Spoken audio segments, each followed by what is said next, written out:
My son told me we were going for a simple checkup at the doctor's office. That's what he said. But instead of a doctor's office, he drove me to a nursing home. Not only that, he used my own car to take me there. He handed me a bag that he and his wife had already packed without telling me. Then he took my house keys and left me in a small, cold room. They thought they had taken everything from me. My home, my freedom, my life. But they forgot one thing. They left me with my memories. They left me with my mind. And they left me with a plan. Before I tell you how I turned their world upside down, I want to know something. Where are you listening to my story from? Tell me in the comments below. And if you believe that respect for our elders is something we should never compromise, like this video and subscribe to the channel. The silence was the first thing I noticed that morning. I was in the house I built with my own 2 hands. The same house where my wife, Rose, and I raised our family.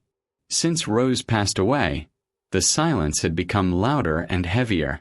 It was a Tuesday morning. The sun over Atlanta was trying to break through the haze, sending long shadows across the kitchen floor. I sat at our little oak table with my hand resting on the back of Rose's empty chair. The wood was still smooth, just how she liked it. For 2 years I had been sitting like this, drinking my coffee, talking to her as if she were still here. Sometimes I could almost hear her voice telling me to stop worrying so much. The smell of sawdust, old wood, and old memories filled the air of the house, an invisible perfume only I could recognize. Then the phone rang. The shrill sound cut through the quiet like a knife. It was my son, Jamal. His voice wasn't the same anymore. It had a polished, professional tone now.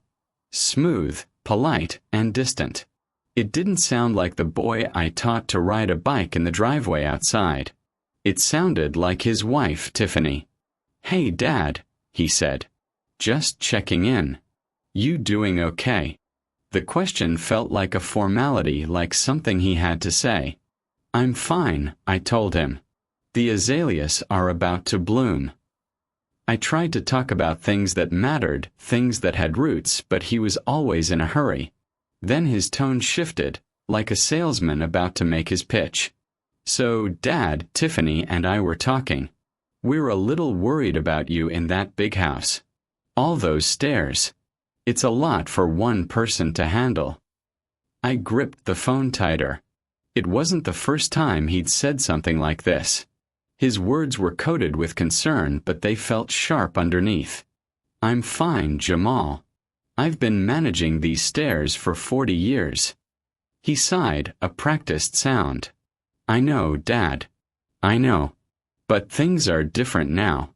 We just think maybe it's time to consider some other options for your safety." Options. That was Tiffany's word. A clean, cold word. A word people use when they want to erase a man's life and call it care. I could almost hear Tiffany whispering in the background, coaching him. I thought about the back porch, the one where Rose and I used to sit and watch the fireflies on summer nights. I thought about the pencil marks on the doorframe where we tracked Jamal's height. From a little boy to a man who now stood taller than me but somehow seemed smaller. This house wasn't just wood and nails. It was alive. It was filled with echoes of laughter, arguments, and love. It was the last piece of Rose I had left. "There are no other options, son," I said quietly. "This is my home." The line went silent. I knew he was looking at Tiffany for what to say next. "Look, Dad," he finally said, his voice tight. "Tiffany and I are going to come over this weekend. We can talk about it properly then. We just want what's best for you." He hung up before I could answer. I sat there, the dial tone buzzing in my ear.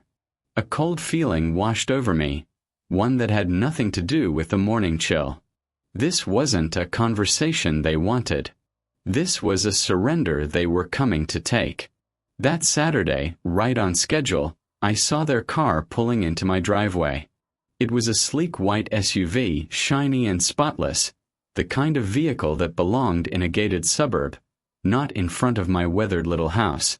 It looked out of place, like a trophy being parked where it didn't belong. Jamal got out first. He wore a crisp polo shirt, tucked in too neatly, like he was heading to some office party rather than his childhood home. His shoulders looked stiff, and his eyes didn't quite meet mine as he adjusted his watch and glanced down at his phone. That was my boy, always busy these days, always distracted. Then Tiffany stepped out of the passenger seat. She didn't just get out of the car, she glided like she was stepping onto a red carpet. Her bright sundress shimmered in the sunlight, and her oversized sunglasses covered half her face, like she had something to hide. But I could see her mouth, painted with a perfect smile that wasn't meant for me. It was meant for control. In her hands was a large, glossy folder. My stomach tightened. I knew what that meant. That folder wasn't just paper and ink. It was her weapon. I didn't give them the satisfaction of knocking.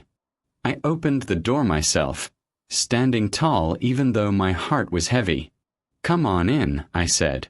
My voice came out steadier than I felt. Tiffany was the first to enter. Her smile widened, all teeth and no warmth. "Elijah, the place looks charming," she said, letting the name roll off her tongue in a way that stung. Her eyes moved across the room, but not toward the family photos on the mantel or the rocking chair I had carved with my own hands. No, her gaze was sharp, calculating. She wasn't admiring. She was evaluating, measuring, assessing. "Such good bones," she murmured. "And this neighborhood is really becoming desirable." I knew that kind of talk. I'd heard real estate agents speak the same way. She wasn't talking about my home. She was talking about its price tag. Jamal stayed near the doorway, still fiddling with his phone, shifting from foot to foot like a stranger in his own house. He couldn't even look me in the eye. Tiffany moved further into the living room, her hand brushing across the back of the sofa as if she already owned it.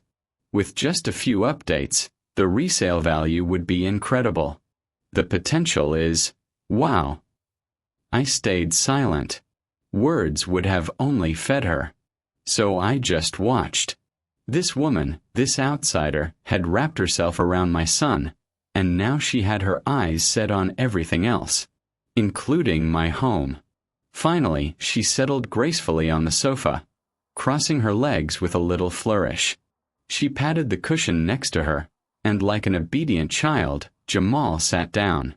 She opened the glossy folder with the confidence of someone who already knew the outcome. Inside were brochures, page after page of polished buildings with spotless lawns, smiling faces, and gray-haired actors pretending to live happy lives in retirement communities. Golden Years Living, Serenity Meadows, Oakwood Gardens. The names sounded soft, almost poetic, but every page felt cold to me. Cookie-cutter prisons dressed up as paradise. Tiffany's voice rang out, cheerful, rehearsed. "We did some research," she said brightly. "These places are amazing. They have activities, nursing staff on site, prepared meals. You wouldn't have to worry about a thing." Jamal nodded, finally looking at me. "It would give us peace of mind, Dad, knowing you're safe and being looked after." That was it. The words that finally broke through the patience I'd been holding on to. Peace of mind. For them, not me. I pushed myself up from my chair. My legs felt strong, steadier than they had all morning. I looked right at my son, at the man who wore my boy's face but carried none of his spirit. "Peace of mind for who, Jamal?" "For you." I asked, my voice low but sharp. "I am safe. I am being looked after. By myself. Just as I have been for 75 years. I pointed at the glossy papers spread across my coffee table. "I don't want your activities. I don't want your prepared meals. I want my home. The home your mother and I built. The home you once said you never wanted to leave." For just a second, only a flicker, I saw something in Jamal's eyes. Maybe it was shame. Maybe it was regret. But just as quickly as it appeared, it was gone. Before I could hold on to it, Tiffany stepped in. Her tone shifted, sweet but edged with steel, every word wrapped in velvet but meant to cut. She didn't look at Jamal. She looked at me directly, confidently. "We're only thinking of you, Elijah," she said. Hearing my first name on her lips was like a slap. It wasn't respect. It wasn't family. It was ownership. To her, I wasn't a father. I wasn't a man. I was a problem. An obstacle to be removed. And in that moment, as she stared at me over the top of her perfect smile, I knew this was a battle. And I wasn't going to lose. "You've done so much for everyone your whole life," Tiffany said, her voice gentle on the surface but hard underneath. "It's time to let someone else take care of things. Sometimes we need other people to decide what's best for us." The sheer audacity of her words stopped my breath in my chest. Decide for me. In my own home. And that's when I remembered. A conversation with Rose. Years ago. Not long after Jamal and Tiffany got married. We were sitting on the back porch watching the sun melt into the trees. Rose had been quiet for a long time, then she spoke, her voice soft but carrying an edge I had learned not to ignore. "Be careful with that one, Eli," she'd said. "She's got eyes that are always measuring. She looks at our house, not at our son." I had brushed it off. Told Rose not to worry. Told her Jamal was happy. How wrong I had been. Rose had seen it from the very beginning. Now here they were, my son and his wife, sitting together on my sofa, a united front against me. In that moment I understood. This wasn't a discussion. It was a declaration of war. "The answer is no," I said, my voice low and final. "This conversation is over. You need to leave." Jamal's head snapped up, his eyes wide. He looked stunned like a boy caught doing something wrong. But Tiffany's smile never cracked. She slowly closed the folder with a soft click, the way a hunter closes a trap.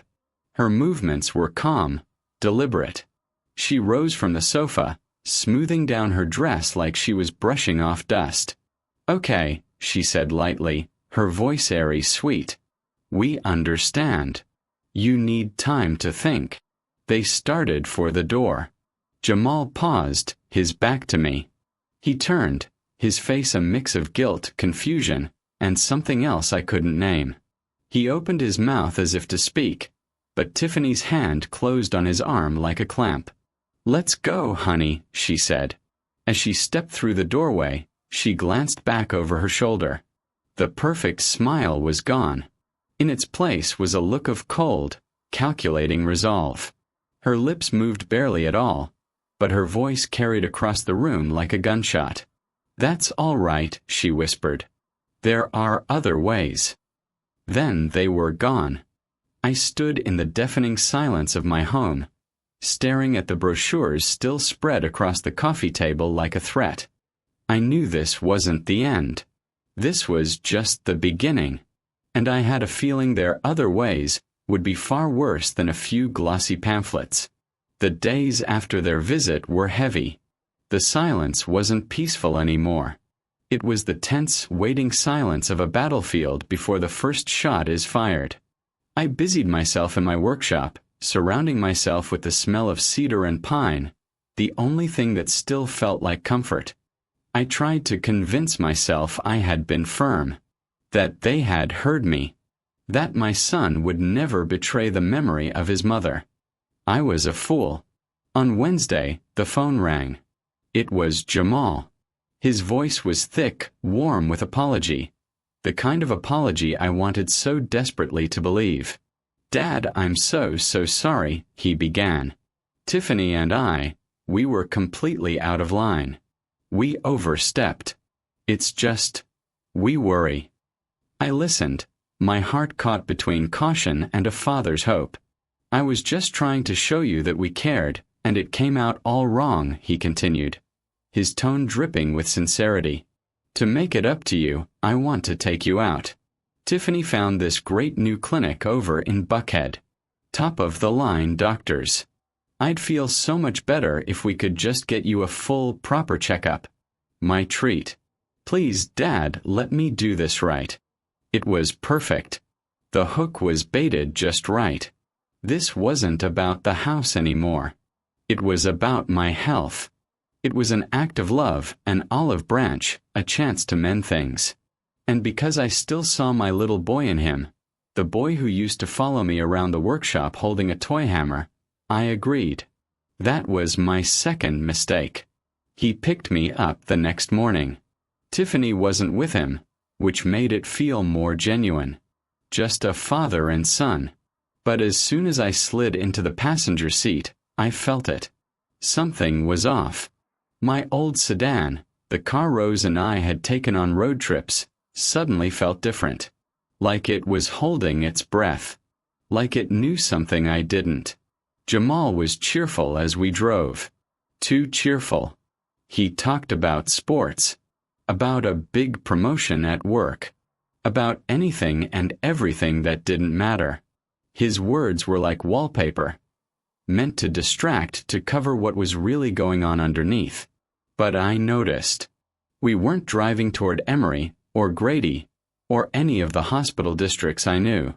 We were heading farther out.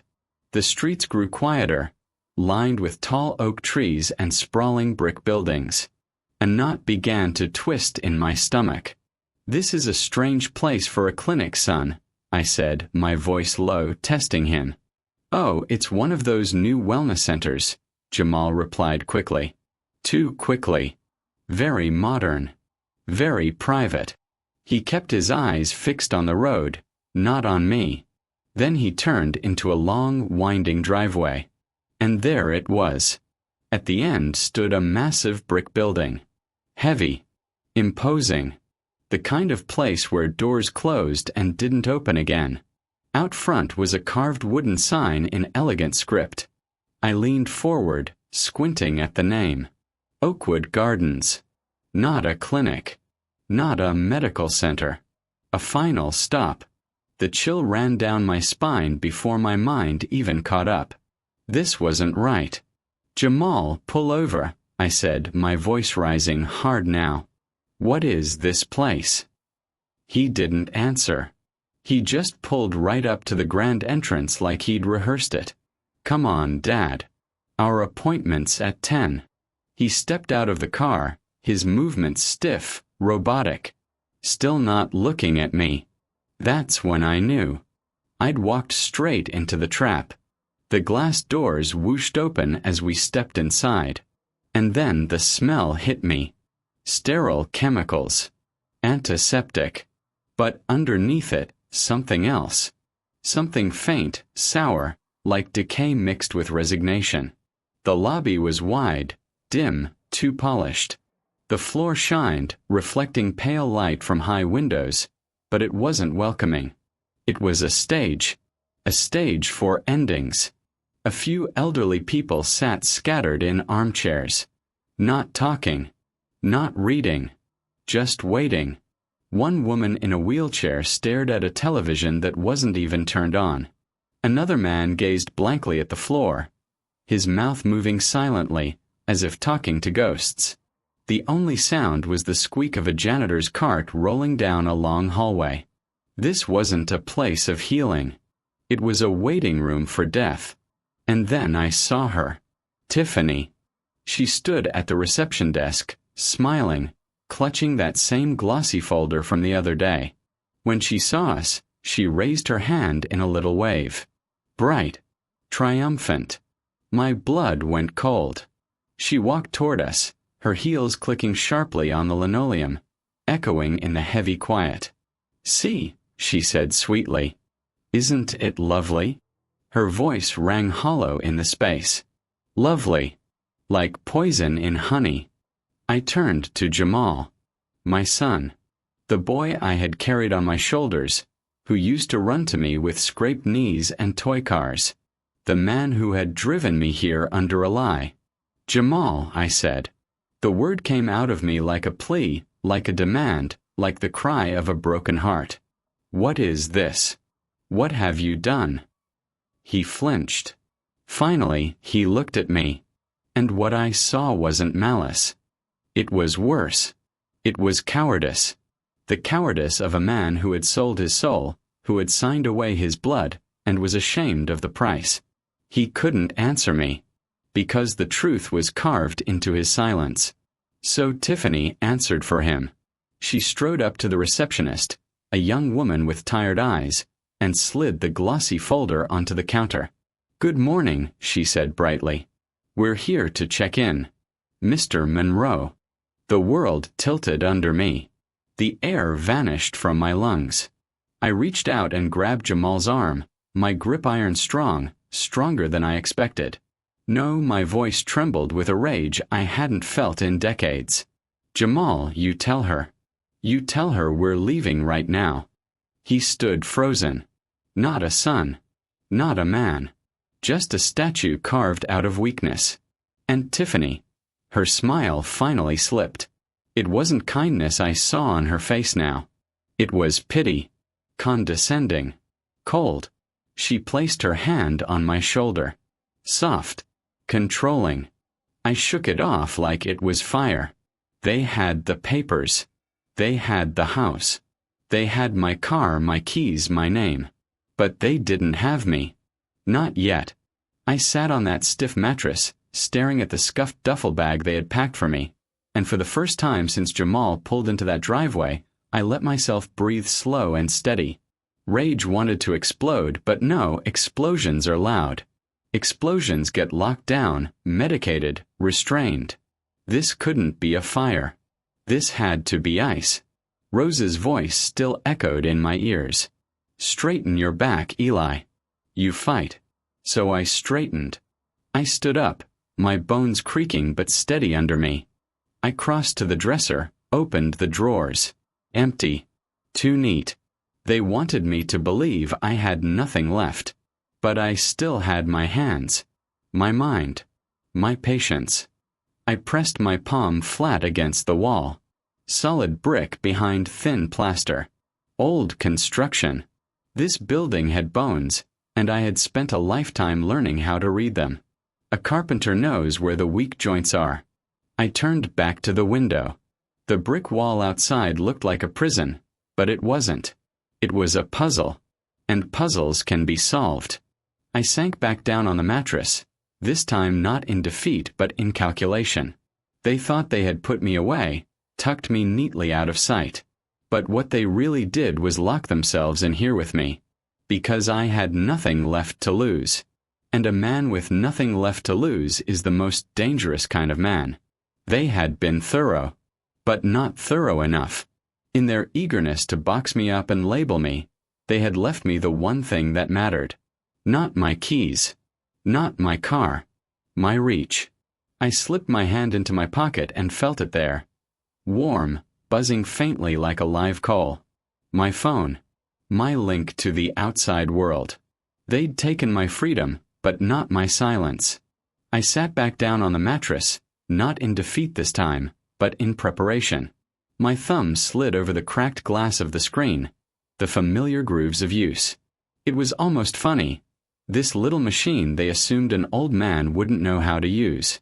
They'd forgotten that before I was a carpenter, before I built houses, I built plans. Names flickered through my head. Numbers. People who still owed me favors, people who still respected me, people Tiffany didn't even know existed. Old friends from the union. My lawyer. My brother's boy who worked at the paper. I drew a slow breath, steady and deliberate, like planing wood. This was no time for rageful messages or frantic calls.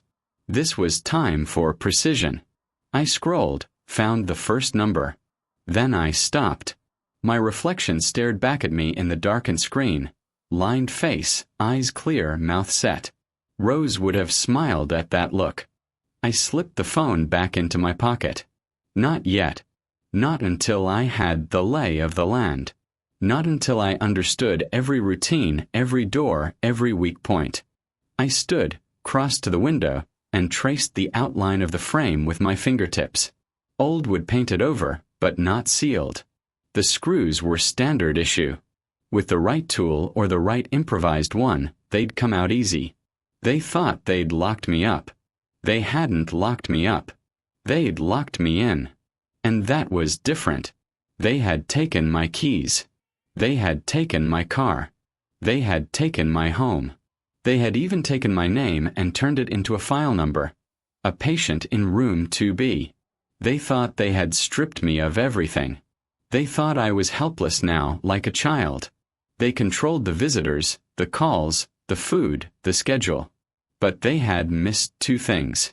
First, they had left me my mind. My mind was still sharp. It was still steady. Sharper than they would ever imagine. Second, they had forgotten about the small object in my pocket.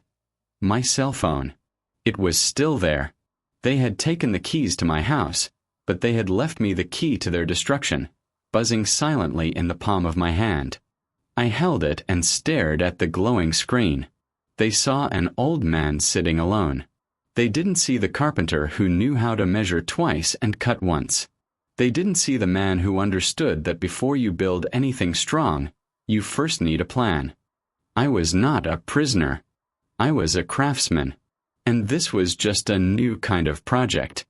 I needed tools. I needed allies. I thought back to the day I arrived, the chaos at check-in, the faces in the lobby, the staff. Most of them had looked right through me. Their expressions were polite but distant. They were used to people giving up. But there was one. She had carried my bag to the room. Her name tag said Imani. When she looked at me, her eyes weren't filled with the pity or impatience I saw in the others. There was a flicker of something else. Quiet understanding. Small spark of empathy. That was a start. I opened my contacts on the phone.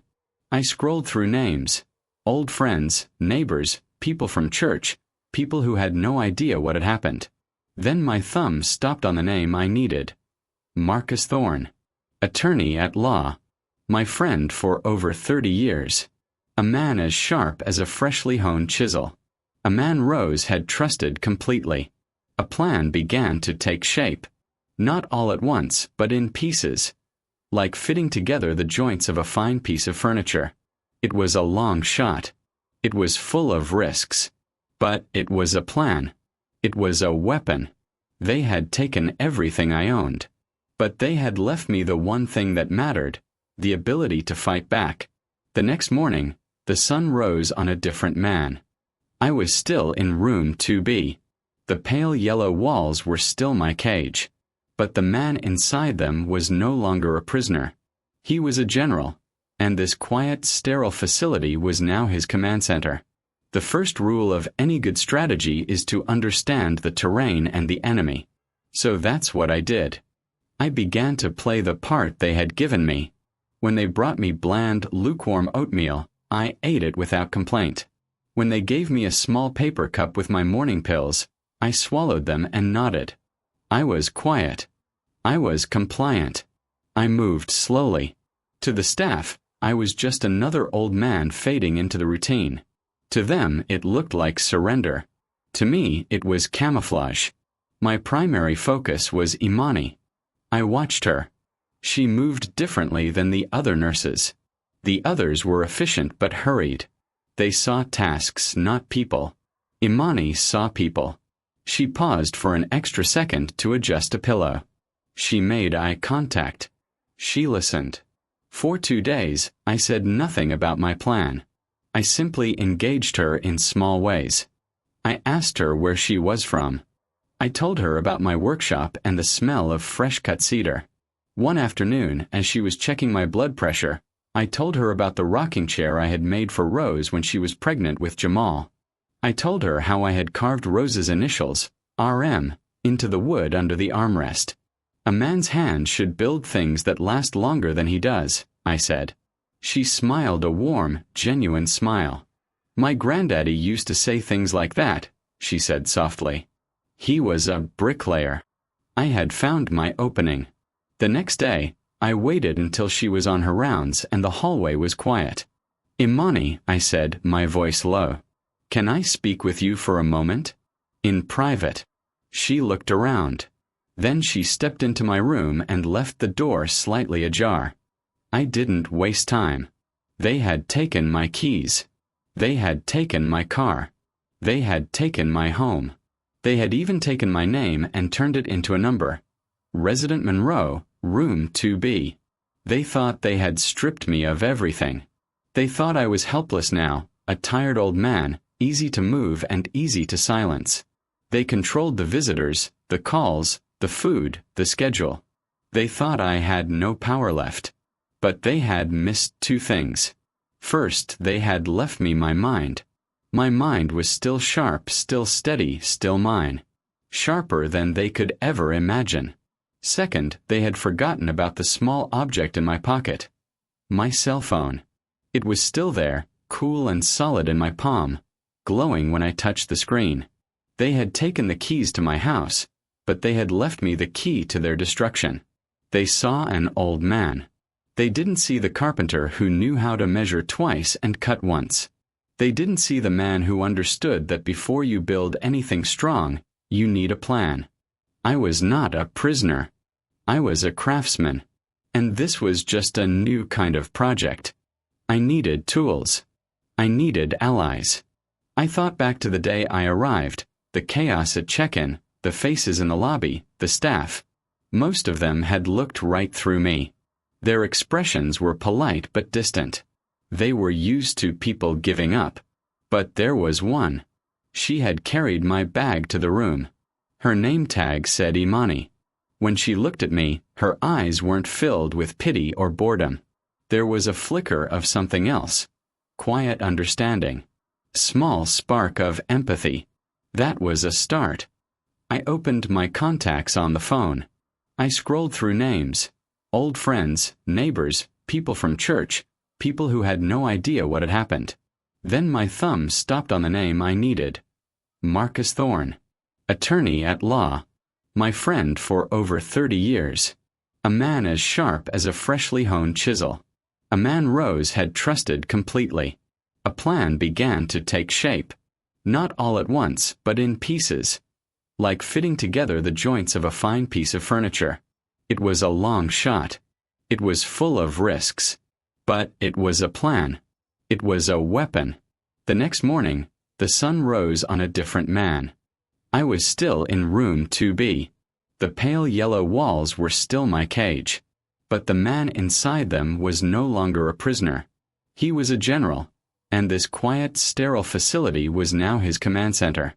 The first rule of any good strategy is to understand the terrain and the enemy. So that's what I did. I began to play the part they had given me. When they brought me bland, lukewarm oatmeal, I ate it without complaint.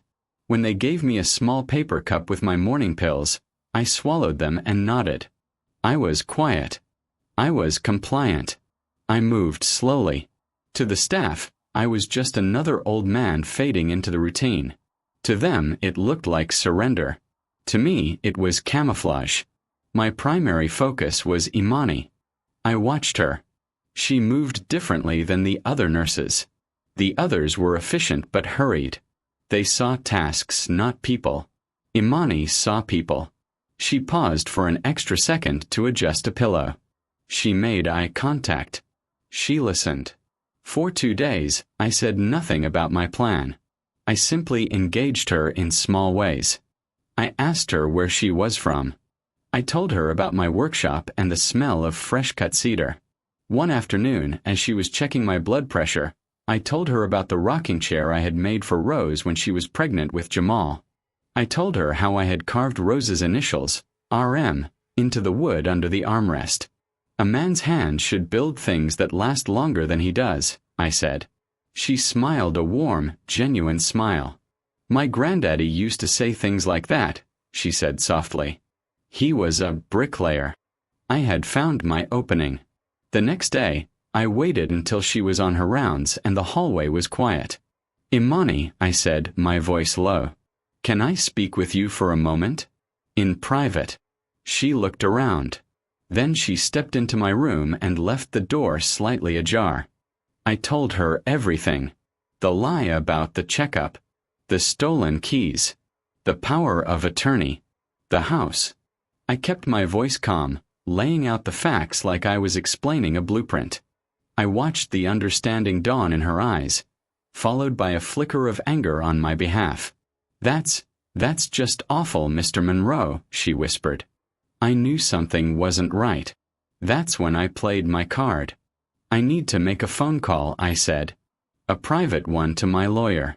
But I can't risk anyone overhearing me. I need 5 minutes. That's all. I just need you to make sure no one comes in." The warmth in her eyes was replaced by conflict. She wrung her hands. "Mr. Monroe, I can't. If my supervisor finds out, I could lose my job." I understood. I was asking her to risk her livelihood for a man she barely knew. I looked her straight in the eye. "I know what I'm asking. But I am telling you, as God is my witness, they are trying to steal my life from me. That house is all I have left of my wife. I can't let them take it." I saw her wrestle with the decision. Her gaze drifted around my small, impersonal room. "My own granddaddy," she said softly. "He built his house from the ground up, just like you. He would have hated a place like this. He would have said it had no soul." She took a deep breath. "Okay," she said. 5 minutes. I'll stand in the doorway.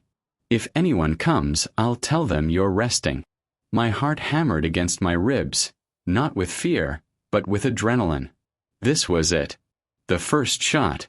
I pulled out my phone and quickly scrolled to the letter M, Marcus Thorne. I pressed the call button. He answered on the second ring, his voice as crisp and no-nonsense as ever. "Thorne." "Marcus, it's me. Elijah." There was a brief pause. "Elijah, where are you? I tried calling your house." "Marcus, listen to me," I said, my voice urgent and low. "I'm in serious trouble. Jamal and his wife. They've put me in a nursing home. Oakwood Gardens. They lied to me. They have some kind of medical power of attorney and they've taken my house." I heard the sharp intake of breath on the other end of the line. Marcus didn't ask 100 questions. He was a professional. He got it. "Don't say anything else over the phone," he said, his voice now cold as steel. "I'll be there tomorrow at 10 a.m. As your legal counsel, they can't deny me access. Sit tight, Elijah. Don't talk to them. Don't sign anything. We're going to fix this." He hung up. I let out a breath I didn't realize I'd been holding. Hope. It was a powerful thing. Imani gave me a small, nervous nod from the doorway and then continued on her rounds. The first piece was in place. Later that evening, as if on cue, my phone rang. It was Jamal. I let it ring a few times, then answered, pitching my voice to sound weak, tired. "Hello, Dad. It's me. Just calling to see how you are. Are you settling in okay?" His voice was full of that fake, cheerful concern. It was like listening to a bad actor. "It's fine, son," I said, putting a slight quaver in my voice. "The food is, well, it's a roof over my head." "That's the spirit, Dad," he said, relieved that I wasn't fighting. "You'll get used to it. Tiffany and I will come visit in a week or so once you're all settled. We're just so busy getting the house in order." I could hear the smile in his voice as he said it. The house. I closed my eyes. "That's fine, son," I whispered. "You do what you need to do." I hung up the phone. The curtain had just gone up on my little play. He heard a frail old man giving up. He had no idea he was talking to a general on the eve of battle. And my attorney was coming in the morning. The night was long, but for the first time in what felt like an eternity, I didn't feel alone in the dark. I felt Rose's fighting spirit next to me, and I felt the promise of Marcus' arrival. The next morning, I was awake before the sun. I went through the motions of their routine, but my mind was 1,000 miles away. plotting, waiting. 10 o'clock. I watched the second hand on the cheap plastic wall clock tick closer. At precisely 10:01, I heard it. Raised voices from down the hall. I went to my door, pressing my ear against the cool painted wood. I could hear Tiffany's voice, sickly sweet, but with an edge of hardened steel. "I'm sorry, but he's resting. He's not accepting any visitors today." Then I heard a voice that cut through the years, deep, calm, and unshakable. "Marcus." "Ma'am," he said, and I could picture him standing there, tall, unmovable, his tailored suit crisp as a blade. "I am not a visitor. I am his legal counsel. Denying an individual access to their attorney is a serious violation of their rights. I can explain the specific statutes to you, or you can step aside." Silence. Tiffany wasn't used to people who didn't bend to her will. I heard her stammer something, but the authority had drained out of her voice. A firm knock rattled my door. I opened it to see Marcus standing there, briefcase in hand. His face was a mask of professionalism, but in his eyes burned the righteous anger of a loyal friend. Behind him, Tiffany stood fuming, arms crossed, perfect smile replaced by a venomous glare. Marcus walked into my room and the entire atmosphere shifted. It was no longer a cage. It was a courtroom. My trial was about to begin. He closed the door firmly, shutting her out. We sat in the two uncomfortable chairs by the window. I didn't waste time with pleasantries. I laid out the whole ugly story from the first phone call about the stairs to the moment Jamal pulled the keys from my pocket. I kept my voice steady, reporting the facts without emotion, like a witness on the stand. Marcus listened without interruption, hands steepled in front of him. He nodded slowly, gaze never leaving mine. When I finished, the silence in the room was heavy. "They were arrogant," he finally said, his voice a low growl. "And greed makes people sloppy. They made a critical mistake, Elijah." He leaned forward, tapping his pen on the briefcase. "That medical power of attorney. It's a powerful document. It allows Jamal to make decisions about your healthcare if you are incapacitated. But that's all it does. It gives him zero, and I mean zero authority over your finances, your property, or your assets. As long as you are of sound mind, as sharp as you were 20 years ago, he can't sell your house. He can't touch your bank accounts. He can't do a thing." A wave of relief washed over me so powerful it almost buckled my knees. It was the first glimmer of daylight I'd seen since this nightmare began. "So, what do we do?" I asked.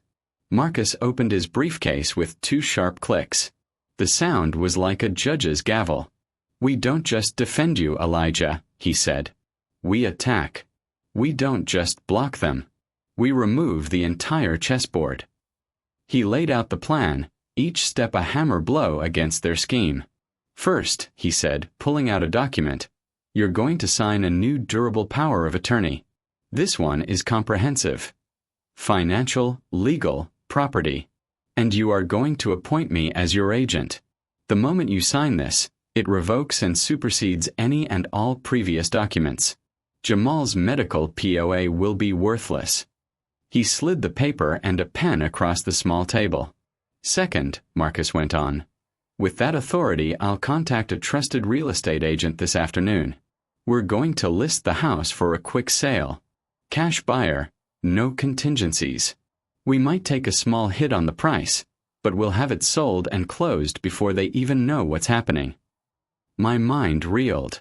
Sell the house, the home Rose and I built. The thought was painful, but I understood the ruthless logic. It was the only way to keep Jamal's hands off it. And the money. I asked. "Third," Marcus said, his eyes glinting, "the proceeds of the sale will not go to your current bank account, which they might try to access. They'll be deposited directly into a new irrevocable trust," Marcus said. "I'll establish it in your name. You will be the sole beneficiary. They won't be able to touch a single penny. We are going to build a fortress around you, my friend." As he spoke, his voice softened. His eyes changed. I saw not the lawyer now but the man I had known for decades. "You know," he said quietly, "Rose pulled me aside at your 50th anniversary party. The whole place was full of music and laughter. She grabbed my arm and said, 'Marcus, promise me, if anything ever happens to me, you look out for my Elijah. He's a strong man, but his heart is too soft for his own good.'" He looked down at the papers in his hands. I told her I would. And I'm just keeping that promise, Elijah. Tears filled my eyes. It wasn't just about the house anymore, or even the money. It was about honoring Rose. It was about being the man she knew I was. "Let's do it," I said, my voice thick with emotion. "I'll need a witness," Marcus said. I nodded and stepped into the hallway. I found Amani on her rounds. "Would you be willing to act as a legal witness for a document?" I asked. She saw the papers in Marcus's hands, saw the look on my face, and simply nodded. She came in, signed the witness line with a steady hand, and left with a quiet, "Good luck, Mr. Monroe." I took the pen. My hand was trembling, not from age, but from the weight of the moment. I signed my name, Elijah Monroe. The signature was firm, clear. It was the signature of a man taking back his life. Marcus gathered the documents, his movements efficient and purposeful. "The fight has begun, Elijah," he said, standing. "Now you just need to keep playing your part. Be weak. Be confused. Let them think they have you right where they want you." He shook my hand, his grip firm and reassuring. And then he was gone. I walked back to the window, watching him cross the manicured lawn like a soldier leaving base with his orders. For the first time in what felt like a lifetime, warmth spread through my chest. Hope. That evening, I lay on my bed, feeling the exhaustion of the day. I picked up my phone, scrolling without thinking. And then I found Tiffany's social media page. It was public. There it was, a new post from just an hour ago. A picture of her and Jamal standing on the front porch of my house. My home. They were smiling, holding glasses of wine, the setting sun glinting behind them. The caption read, "Making this beautiful house our forever home. So excited for our new beginning. #blessed. I stared at their triumphant faces. They were celebrating on stolen ground, completely oblivious that the ground was about to crumble beneath them. I smiled. A true, genuine smile. Let them post their pictures. The eviction notice was already on its way. The 2 weeks that followed were a masterclass in patience. I became the model resident of Oakwood Gardens.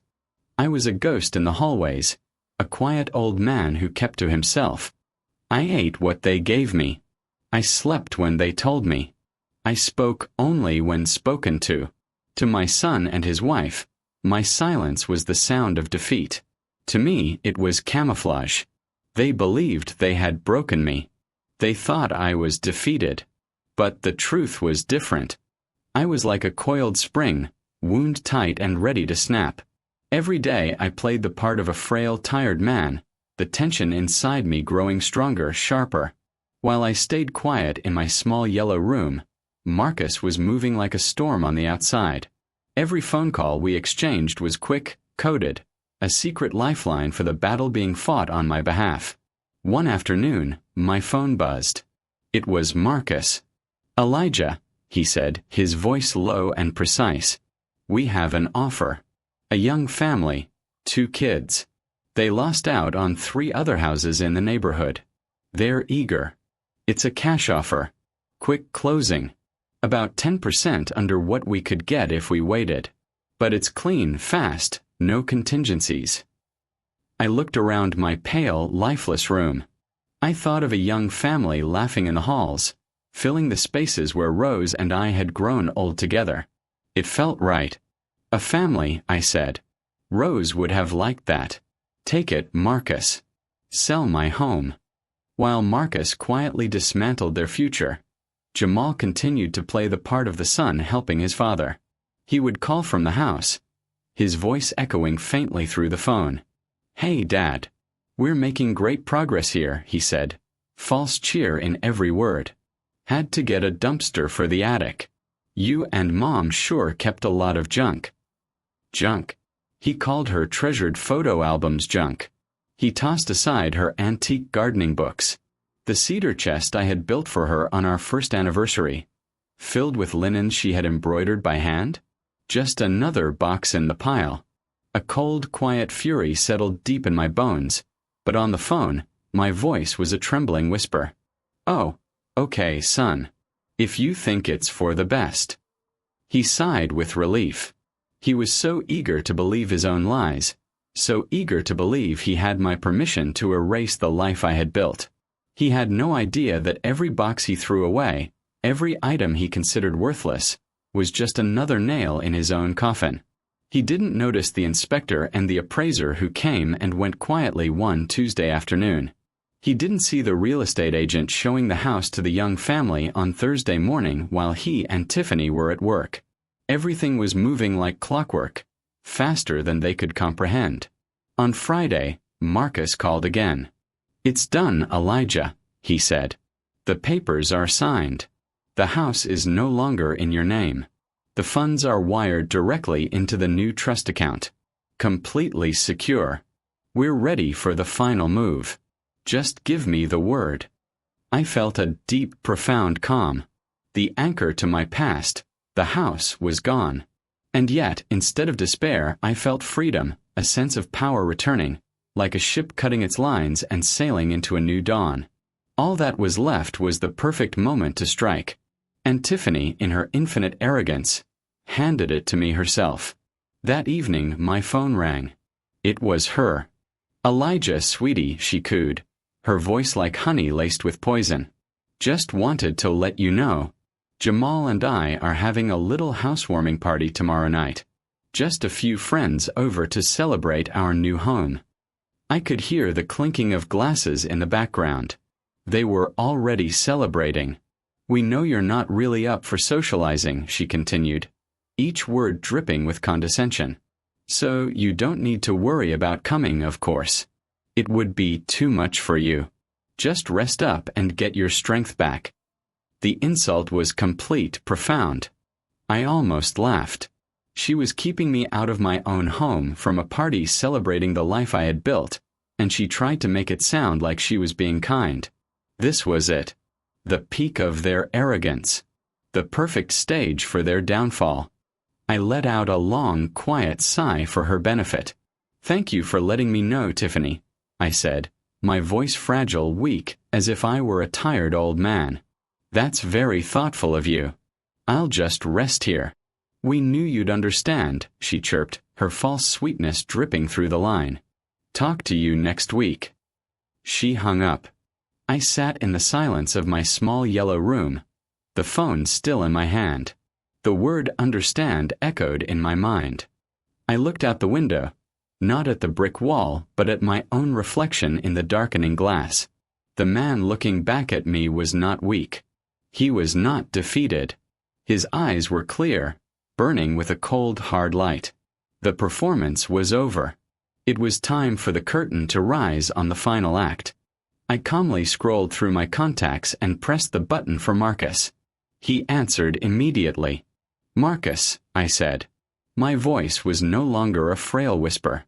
It was strong, steady, the voice of a man about to reclaim everything. "It's time. They're having a party tomorrow night. All their friends will be there. Let's give them a housewarming they will never forget." The next night, the party was in full swing. Laughter and loud music spilled out into the lawn of my house. Through the front windows, the scene was almost unbearable. Jamal, playing the proud host, a role he had never earned, smiling and chatting. And Tiffany, queen of the stolen castle, holding court with a glass of champagne, surrounded by friends hanging on her every word. They had even replaced Rose's watercolor paintings in the living room with cheap abstract art, as if they could erase the history of this home with a single stroke of a brush. They were confident, arrogant, sure of their victory. They had forgotten one simple truth every good carpenter knows: a faulty foundation will always bring the house down. At exactly 8:15, the doorbell rang. A sharp, clear sound, slicing through the music. Jamal, smiling, excused himself from a conversation. "Probably the Millers," he said. "They're always late." He swung the door open, ready to welcome his guests. But the smile froze. It melted away into confusion. On the porch stood Marcus Thorne, calm, unreadable, dressed in a dark suit. Beside him, a young couple, holding hands, nervous but resolute. And behind them, two uniformed Atlanta police officers, their presence quiet but commanding. This was no party. This was a reckoning. Jamal stammered, his voice suddenly small and uncertain. What are you doing here?" Tiffany appeared at his shoulder, her smile still in place but faltering when she saw the officers. "Is there a problem here, Mr. Thorne?" she asked, voice tight. Marcus' gaze was like ice. He looked past her, directly at Jamal. "I'm here with my clients," he said, calm and clear, his voice carrying through the sudden silence that had fallen over the party. He gestured to the young couple. "This is Mr. and Mrs. Smith. They are the new owners of this property." For a moment, everything was silent. The party noise, the laughter, even the music seemed to vanish. Tiffany broke the silence first with a short, sharp laugh. It was brittle, hollow, a sound that carried none of the joy she had tried to show all evening. "New owners? That's ridiculous," she said, her voice trembling with forced authority. "You must be confused. This is our house. Now, if you'll excuse us, we have guests." She moved to close the door. Marcus didn't move. He simply raised a hand. From inside his jacket, he pulled out a thick stack of papers and held them where everyone could see. "There is no confusion, ma'am," he said calmly, his voice steady, cold, and unwavering. "This is a notarized deed of sale filed with the Fulton County Clerk's office today at 4 p.m. The property was sold by its legal owner, Mr. Elijah Monroe, through his legally appointed power of attorney. This is now their house." He paused. The words hung in the air like hammers striking stone. "Which means you, your husband, and all of your guests are trespassing." The color drained from Tiffany's face. Jamal looked as though he had been physically struck. His mouth hung open, his expression frozen in disbelief. The party guests, who had been watching in stunned silence, suddenly realized the gravity of the situation. The cheerful music now sounded grotesque, an ironic soundtrack to the collapse of their victory. Tiffany found her voice, but it was no longer calm. It was a shriek. "No, you can't. This is impossible. This is our home. I'll sue you. I'll sue all of you." One of the younger police officers stepped forward. Calm, professional, authoritative. "Ma'am," he said firmly, "this is a civil matter that has been legally executed. Our presence here is to ensure order. The Smiths are the legal owners of this property, and they request that you vacate immediately. Please gather your personal belongings and leave now." The collapse was complete. Jamal's resistance crumbled, his head shaking as he muttered, "No, Dad wouldn't. He wouldn't." Tiffany completely unraveled, screaming at the officers, at Marcus, at the Smiths, her rage now impotent. Her friends, the same people who had been laughing and sipping champagne just moments ago, began to edge toward the back door. They grabbed their coats and purses, avoiding Tiffany's desperate gaze, and slipped out into the night. She was abandoned. The officers were patient but firm. They guided Tiffany and Jamal through the house as they gathered the few personal items they could carry. Every step was heavy with the weight of their humiliation. They passed the half-eaten food, the abandoned glasses, and the ruins of what had been a celebration of stolen triumph. Finally, they reached the front door. The walk from the living room to the threshold felt endless, a slow march from power to defeat. Outside, they were met with the cold, unforgiving light of the street lamps. Police, the new homeowners, and curious neighbors now peered from their windows, drawn by the commotion. Tiffany and Jamal stood on the sidewalk, exposed, powerless, and defeated. The house they had claimed as their own was gone. Every laugh, every toast, every moment of false victory dissolved into the night, leaving only the quiet satisfaction of justice restored. A moment ago, Tiffany and Jamal had thought themselves rulers of a kingdom they had stolen. Now they were homeless, stripped of the house they had claimed as their own. Marcus nodded politely to the Smiths as they stepped cautiously across the threshold into their new home, eyes wide, hands trembling. The house was theirs. The rightful owners were finally there. Marcus told me later that the last image he had of Tiffany was unforgettable. Her face streaked with tears, her makeup ruined, she was screaming at Jamal, blaming him for everything, while he stood silently beside her, a hollowed-out man staring at the front door that was no longer his. When Marcus called to tell me all of this, I didn't cheer. I didn't feel any rush of vengeful triumph. I simply closed my eyes and breathed out slowly, a quiet, deep breath. It was the calm satisfaction a carpenter feels, not when he hammers the final nail, but when he steps back to see that the house he built is perfectly level, solid, standing firmly on its foundation. Order had been restored. That very night, as Tiffany and Jamal were cast out, I was packing my own small bag. There was no drama, no shouting. Marcus had arranged everything. I walked out of Oakwood Gardens not as a discarded old man, but as the architect of my own life. I gave Amani a quiet, heartfelt goodbye, thanking her for her courage and kindness.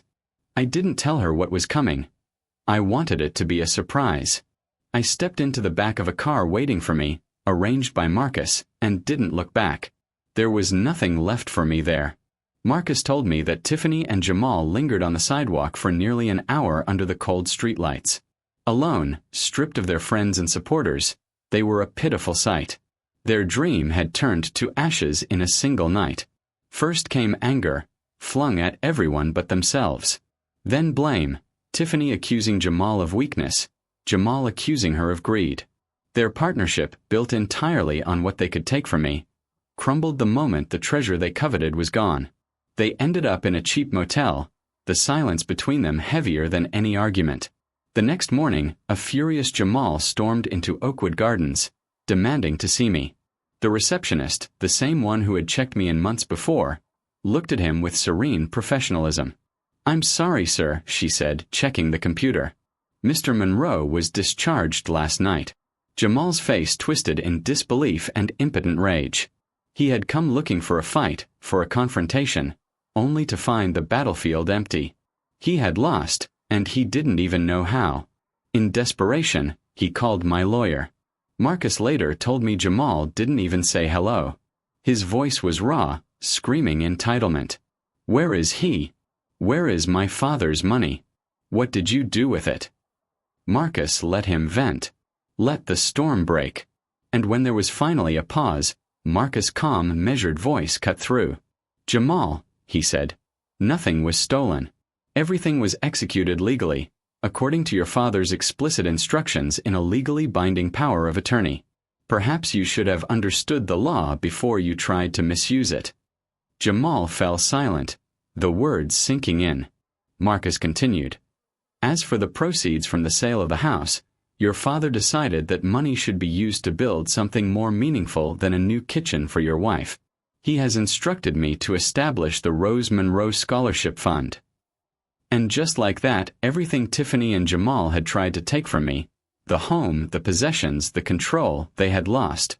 They had been defeated not by rage, not by vengeance, but by quiet planning, patience, and justice. I had reclaimed my life, and in doing so, honored Rose's memory in a way they could never touch. "The what?"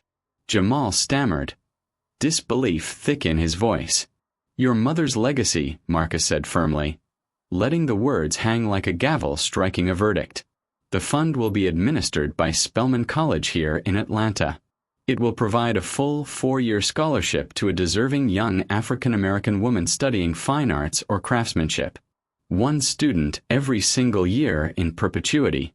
Your mother, who loved art and believed in the power of this community, will now build the futures of countless young women. That is where the money is, Jamal. It is being turned into a legacy." There was stunned silence on the other end of the line. Jamal had no words. Before he could even recover, Marcus delivered the next blow. "Regarding the Buick," he said, his voice matter-of-fact, "your father gifted it with a clear and legal title to a young nurse named Imani. He believes in rewarding kindness, a concept you might want to study." Finally, Jamal found his voice, weak and trembling. And my dad, where is he? Your father, Marcus said, firm and unwavering, is safe, comfortable, and in a place of his own choosing. He has asked for his privacy to be respected. From this point forward, all communication will go through my office. Do you understand? He didn't wait for an answer and hung up. Jamal and Tiffany had lost everything because they never understood what was truly valuable. They saw a house and assets to be stolen. I saw a legacy. They saw me as a burden to manage. I saw myself as a man who still had something to build. This wasn't about revenge. Revenge is a fire that consumes everything and leaves only ashes.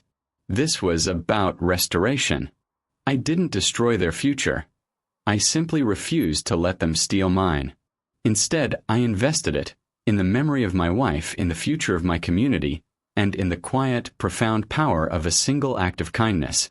That was a return on investment they would never understand. My new life began quietly, not with a bang, but with the smell of fresh coffee and sawdust. My apartment was smaller than the house, of course, but the light was better. A large window framed the Atlanta skyline, and in the morning, the sun spilled across the floorboards. I had chosen this place myself. Every piece of furniture, every picture on the wall was here because I wanted it to be. There is no greater luxury than the freedom of choice. Most days, you can find me at my small workbench by the window. My hands, which they thought too old and frail to be of use, were busy again. I was working on a small, intricate box carved from a piece of walnut I had saved for years. It was a gift for someone I hadn't met yet, a reminder that life, kindness, and creation always continue, even after the storm. On the table next to my tools sits a letter. It's on thick cream-colored paper, the kind that feels important even before you read it. The handwriting is young, full of hope. It's from Anna, the very first recipient of the Rose Monroe Scholarship Fund. She writes about being the first in her family to attend college. She writes about her dream of becoming an art teacher, about bringing beauty into the world. She says my wife's legacy has given her a chance she never thought she would have. I have read that letter a dozen times. Each time, it reminds me that what I lost was only a building. What I built in its place is a future. I look down at my hands, covered in a fine layer of sawdust, and I smile. I look at the letter, a promise fulfilled. Then I look out the window at the bustling city, a world full of doors waiting to be opened. I am not lonely here. I am free. They took my house, but in doing so, they gave me back my life. A house can be built with wood and nails, but a life must be built with dignity, respect, and purpose. My wife Rose, she would have liked this. She would have loved this. Our true legacy was never in the walls we owned, but in the doors we opened for others. And I, at 75 years old, finally learned how to open that door for myself. This story is a reminder. True strength is often quiet, patient, and underestimated.